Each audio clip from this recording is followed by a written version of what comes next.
जिससे जन्म आदि हो संसार का, जीव का, विश्व का, वो ब्रह्म है।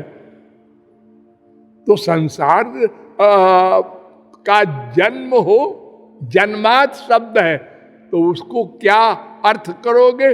भ्रमात, ब्रह्म हो।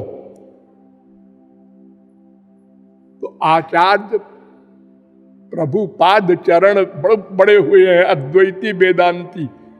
उन्होंने कहा कि शंकराचार्य हो चाहे कोई हो, हमारे गुरु जी हैं, ठीक है, लेकिन हम ये पूछते हैं कि अगर संसार नहीं है तो हम लोग भिक्षा मांग के कहाँ खाते हैं? अगर संसार है ही नहीं, ये भ्रम है, तो सारे सन्यासी शंकराचार्य हो चाहे उनके गुरु हो, गोविंदाचार्य, गौड़पादाचार्य, सुखदेव, परमहंस, वेदव्यास, कोई हो, संसार से भिक्षा मांग के खाते हैं सन्यासी लोग। वो रोटी बना नहीं सकते, पेट है उनके भी, भूख लगती है उनको भी। तो उनसे कहो क्यों खाना खाने की बात सोचते हो, संसार ही नहीं है। ऐसा नहीं है भाई, संसार है। शंकराचार्य ने कहा आत्मा करता नहीं है, और उन्हीं के संप्रदाय में बोलने लगे अरे नहीं, आत्मा करता है, सब बृहस्पति वगैरह। शंकराचार्य ने बहुत सी बातें ऐसी कही हैं कि उन्हीं के संप्रदाय वालों ने मजाक उड़ा दिया।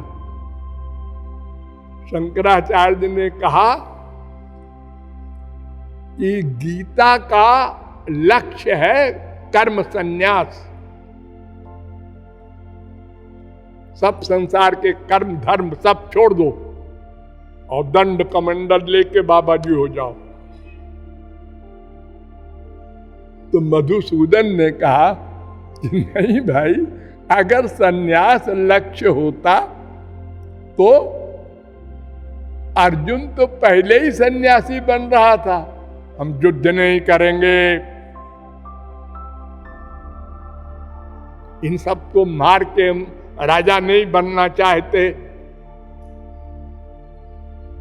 सबसे पहले अर्जुन ने यही कहा था, जब बीच में रथ खड़ा किया तो देखा अच्छा इनको मारना है, कन्हैया मैं नहीं लड़ता।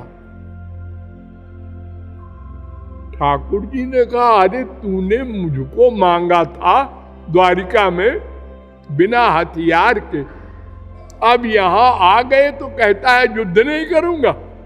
क्या मालूम नहीं था द्वारिका में कि किससे युद्ध करना है? यहां कोई नई चीज देखा क्या? अरे वो दुर्योधन भी गया था तेरे साथ, वहीं पर तो ये बात फैसला हुई थी कि 18 क्षौहिणी सेना हथियार युक्त दुर्योधन को दे दो महाराज, हम तो आपको लेंगे बिना हथियार के। ये क्यों कहा था? नहीं हो कुछ हो महाराज, मैं खून खान नहीं करूंगा, राजा पृथ्वी के लिए, इसमें आनंद थोड़ा ही है कोई। अच्छा आप कह दीजिए इस पृथ्वी में आनंद है? नहीं। स्वर्ग में? वहां भी नहीं। तो फिर तो सन्यासी बनेगा? तो वहीं पर श्री कृष्ण कह देते गीता खत्म, जाओ अर्जुन दंड कमंडल लेके। इतना गीता का लेक्चर दिया 18 अध्याय, और आखिर में अर्जुन ने कहा हाँ युद्ध करूंगा, और किया, हजारों मर्डर किया। ये कर्म संन्यास का उपदेश है, गीता का लक्ष्य है या नहीं?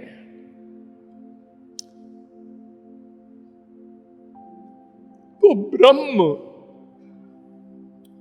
या भगवान श्री कृष्ण कि हम शक्ति है उनसे हमारा भेदा भेद संबंध है। अर्थात कुछ अंश में अभेद है, कुछ अंश में या कहिए अधिक अंश में भेद है।